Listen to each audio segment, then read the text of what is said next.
Pernah nggak? Kamu ngerasa capek padahal seharian kamu hampir nggak ngapa-ngapain? Bangun tidur udah lelah, siang mau fokus tapi gagal, malam cuma pengen rebahan. Kalau itu kamu, jangan khawatir. Kamu nggak malas tapi lagi lelah secara mental. Sebelum kita mulai, kalau kamu suka konten tentang mental health, healing, dan perjalanan hidup pelan-pelan, klik subscribe biar kamu nggak sendirian di perjalanan ini. Oke, sekarang kita mulai. Part 1. Apa itu kelelahan mental? Capek fisik itu gampang kelihatan. Tapi capek mental? Beda, tubuhmu diam, tapi pikiranmu lari maraton. Gak ada aktivitas besar, tapi ada ratusan hal kecil yang makan energi setiap hari. Kadang kita ngerasa, kok capek banget ya? Karena otak gak pernah benar-benar istirahat. Part 2. Kabut dalam kepala. Rasanya kayak kamu pengen mikir tapi otaknya slow, pengen mulai sesuatu, tapi bingung mulai dari mana, pengen fokus, tapi mata cuma nempel ke layar tanpa ngerti apa yang dibaca. Dan itu bukan berarti kamu bodoh. Itu tanda otakmu kewalahan. Kadang bukan hal besar yang bikin lelah, tapi hal kecil yang gak berhenti datang.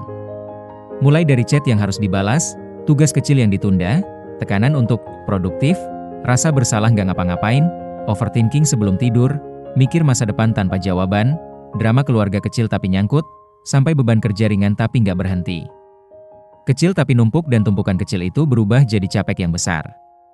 Aku juga pernah ngalamin fase paling aneh dalam hidupku. Secara teknis, aku nggak sibuk, kerjaan sama aja, jadwal sama aja, tapi setiap bangun pagi, rasanya berat, bukan berat badan, tapi berat di dada.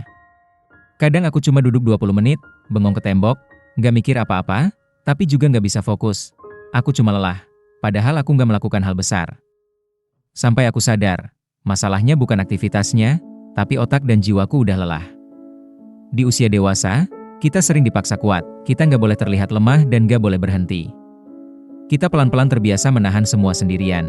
Dan lama-lama, badan nurut, tapi pikiran patah. Kamu kelihatan diam, tapi otakmu bekerja terus-terusan tanpa istirahat buat mencemaskan hal-hal kecil, menebak masa depan, dan menyimpan hal-hal yang kamu tahan. Kadang kamu nggak ngapa-ngapain bukan karena malas, tapi karena otakmu lagi dipaksa buat bertahan. Part 3. Beda capek fisik dan capek mental. Capek fisik bisa tidur, bisa pulih, tapi kalau capek mental, kadang tidur seharian pun gak cukup. Karena kamu gak cuma butuh istirahat badan, tapi kamu juga butuh istirahat dari tekanan, dari ekspektasi, dan dari suara di kepala sendiri. Ini hal yang sering banget terjadi, kita capek, terus rebahan, terus ngerasa bersalah karena rebahan, terus makin capek, dan terus-menerus kayak gitu. Manusia bukan mesin, gak apa-apa kalau hari ini kamu gak produktif, gak apa-apa kalau kamu butuh istirahat lebih lama. Part 4. Cara kamu pulih pelan-pelan. 1. Kenali sinyal lelah kamu. Kalau badanmu mendadak lemas, bukan berarti kamu malas. Coba tanya dulu, aku capek fisik atau mental? 2. Kasih jeda kecil. Coba 10 menit napas dalam. Itu bisa membantu kamu jadi lebih rileks. 3. Lakukan satu hal kecil saja. Bukannya selesaikan semuanya, tapi cukup mandi, bersihin meja kecil, atau minum air. 4. Stop nyalahin diri. Kamu itu manusia. Kamu berhak istirahat. 5. Pelan-pelan belajar mengatakan cukup. Batasan itu bukan egois. Itu bentuk sayang diri. Kalau akhir-akhir ini kamu ngerasa capek padahal gak ngapa-ngapain, itu bukan salahmu, otakmu cuma lagi minta jeda. Gak apa-apa kalau kamu pelan-pelan, gak apa-apa kalau kamu butuh waktu lebih lama. Kamu bukan gagal. Kamu cuma manusia yang sudah berjuang terlalu keras. Pelan-pelan.